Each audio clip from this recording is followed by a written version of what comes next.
Welcome back.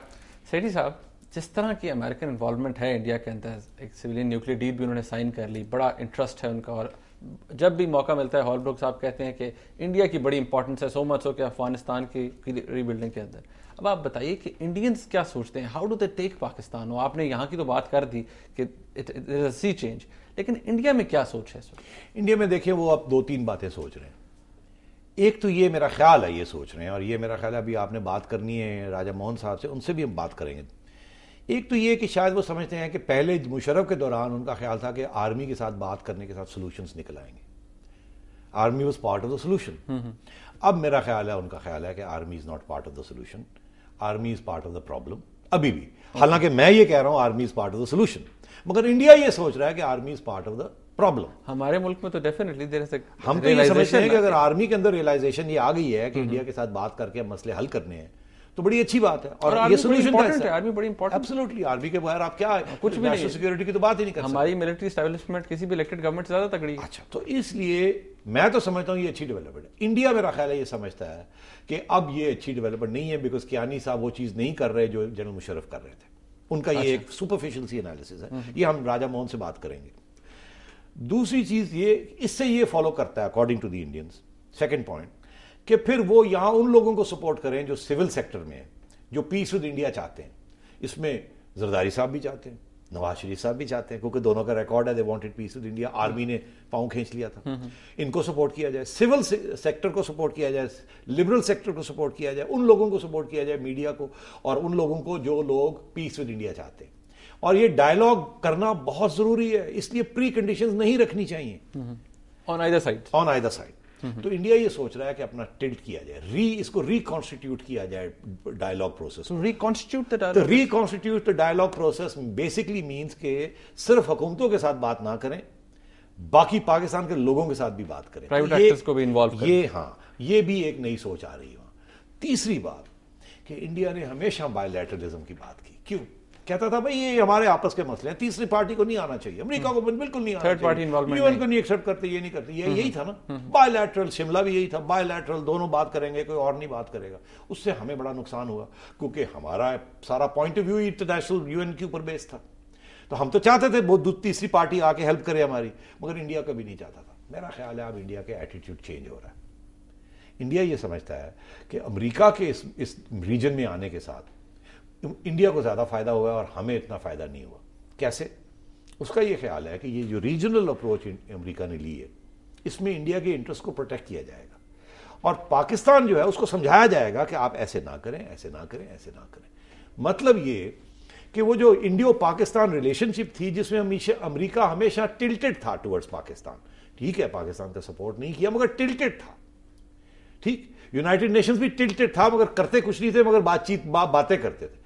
अब India का ख्याल है कि वो टिल्ट हो गया है अमेरिका की तरफ। इंडिया का ख्याल है कि अमेरिका इंडिया की तरफ टिल्ट हो गया। It's a growing sense. हाँ, कि वो अब वो समझते हैं ये तो अच्छी बात है कि अगर ट्राइलैटरलिज्म इंडिया के हक में वर्क करती है या मल्टीलैटरलिज्म इंडिया के हक में वर्क करती है, तो इसको सपोर्ट करना चाहिए। बायलैटरलिज्म के ऊपर इतना एम्फेसिस नहीं देना चाहिए। लेकिन फिर हम अपने आप को तो फिर एक्सपेंडेबल समझेंगे ना जी। हमें अमेरिका ने इस्तेमाल कर दिया, खर्च करा लिया, अभी भी करा रहा है, वो इंडिया के साथ अलायंस करके बैठ जाएगा। अब बात यह है कि हम जाएं कहाँ?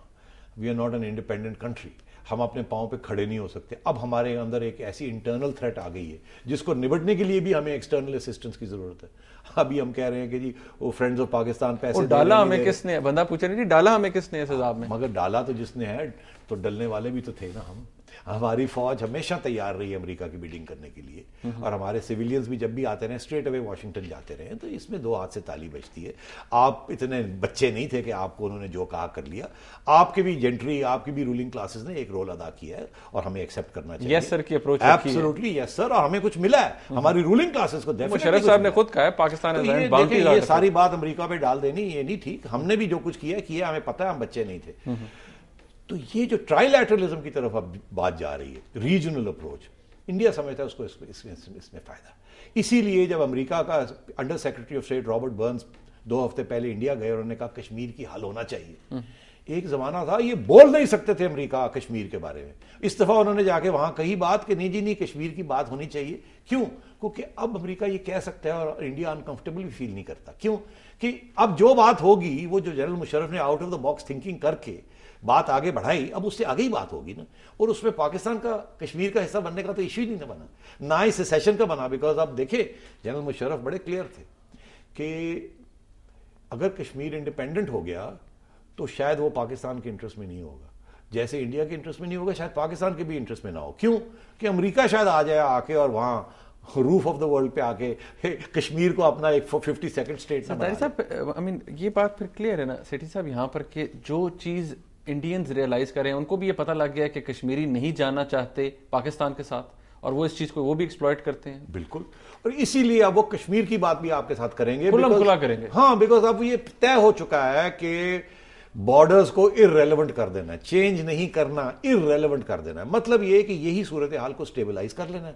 कश्मीरियों को हिंदुस्तान कुछ ऑटोनॉमी दे देगा, उनको पैसे वैसे मिल जाएंगे, वो थोड़े ऑटोनोमस हो जाएंगे। ये जो सारा बैक चैनल डिप्लोमेसी थी कि जी दोनों कश्मीर को इकट्ठा कर दिया जाएगा मगर सॉवरेंटी बार्टेड अलग अलग रहेगी, ये बहुत बड़ी एडवांस थिंकिंग थी। सेठी साहब, ये जो ट्रांजिट ट्रेड एग्रीमेंट हुआ बिटवीन, इसको रिविजिट किया गया between Pakistan and Afghanistan, although India की कहीं इन्वॉल्वमेंट नहीं, कहीं नाम नहीं लिखा हुआ, लेकिन एक there is a sense in Pakistan, उन लोगों के कंसर्न्स हैं कि इसका जो अल्टीमेट बेनिफिशियरी है वो इंडिया होगा। व्हाट डू यू से? देखिए, ये दो बातें यहाँ, जब भी ट्रेड होती है ना तो बेनिफिशरीज दोनों होते हैं, मगर जाहिर है एक ज्यादा होता है एक कम होता है। जिसकी तरफ से ज्यादा एक्सपोर्ट हो रही होती है वो ज्यादा बेनिफिट करता है, और जो कम एक्सपोर्ट कर रहा होता है वो कम बेनिफिट करता है। मगर बेनिफिट दोनों को होती है, अगर ना हो तो ट्रेड ही ना हो।